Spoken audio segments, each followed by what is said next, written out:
തൃശൂരിലെ വോട്ടർ പട്ടിക ക്രമക്കേട് വിവാദത്തിനിടെ കേന്ദ്രമന്ത്രി സുരേഷ് ഗോപിക്കെതിരെ അന്വേഷണം. കോൺഗ്രസ് നേതാവ് ടി.എൻ. പ്രതാപൻ നൽകിയ പരാതിയിലാണ് പ്രാഥമിക അന്വേഷണം ആരംഭിച്ചത്. സുരേഷ് ഗോപി നടത്തിയത് ക്രിമിനൽ കുറ്റമെന്ന് ടി.എൻ. പ്രതാപൻ പറഞ്ഞു.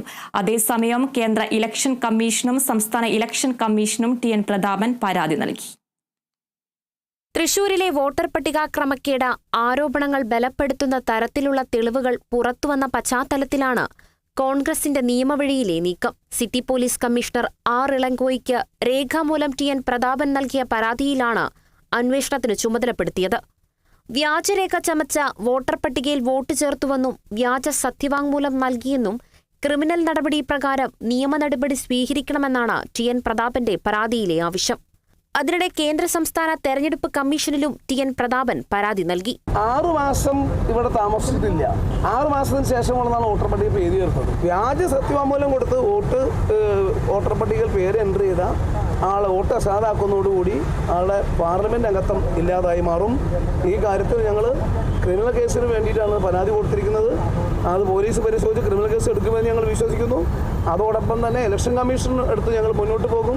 ഈ നിയമപരമായി ഏതറ്റം വരെയും ഈ കേസിൽ ഞങ്ങൾ മുന്നോട്ട് പോകും. ടി.എൻ. പ്രതാപൻ വിശ്വസിക്കാൻ കൊള്ളാത്ത നേതാവാണെന്നും പ്രതാപൻ നൽകിയത് വ്യാജ പരാതിയാണെന്നും ബി.ജെ.പി. സംസ്ഥാന vice president K Aneesh Kumar പറഞ്ഞു. സുരേഷ് ഗോപി 2019 മുതൽ തൃശൂർ നെട്ടിശ്ശേരിയിൽ താമസിക്കുന്ന വിവരം എല്ലാവർക്കും അറിയാം. ടി.എൻ. പ്രതാപന്റെ പരാതിയിൽ പോലീസ് അന്വേഷണം അവസാനിപ്പിച്ചാൽ മാനനഷ്ട കേസ് ഉൾപ്പെടെയുള്ള നിയമ നടപടികൾ ടി.എൻ. പ്രതാപനെതിരെ സ്വീകരിക്കുമെന്നും അനീഷ് കുമാർ വ്യക്തമാക്കി. 2019 മുതൽ സുരേഷ് ഗോപി തൃശൂരിലെ നെട്ടിശ്ശേരിയിലെ വീട്ടിൽ അദ്ദേഹം താമസിക്കുന്നു എന്നുള്ള കാര്യം തൃശൂരിലെ മുഴുവൻ ജനങ്ങൾക്കും അറിയാം. 100% കളവായിട്ടുള്ള ഒരു പരാതിയാണ് ടി.എൻ. പ്രതാപൻ കൊടുത്തിട്ടുള്ളത്.